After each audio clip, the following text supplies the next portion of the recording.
I've lived in the States for 15 years and I moved to Franklin Village like 10 years ago. Franklin Village is basically just one block. I prefer the vibe over here. It's down to earth. It feels like there's a little bit more history here and it's very laid back.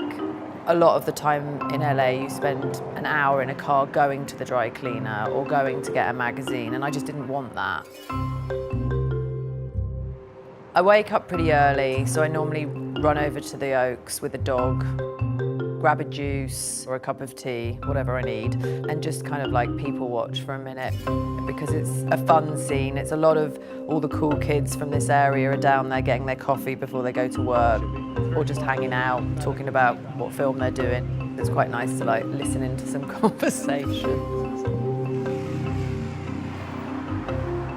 It's like an institution, the La Poubelle. It's been there forever. You can bar hop on that little strip, which is sort of unusual in LA to be able to do that. It's a very like dark restaurant that almost feels like you are in Paris. I normally order the Brussels sprouts. Everybody loves it. It's just basically fried Brussels sprouts. It's very LA.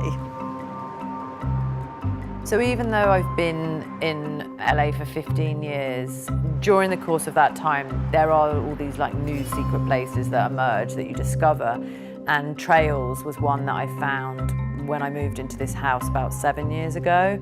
It's just magical because it's a tiny little cafe that's set in Griffith Park.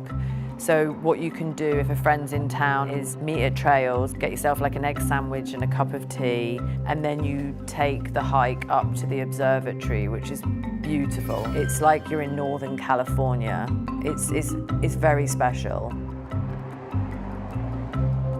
I think coming from Europe and moving to the US, what drew me to Franklin Village was really these independent stores and familiar faces working in them, and just that European feel.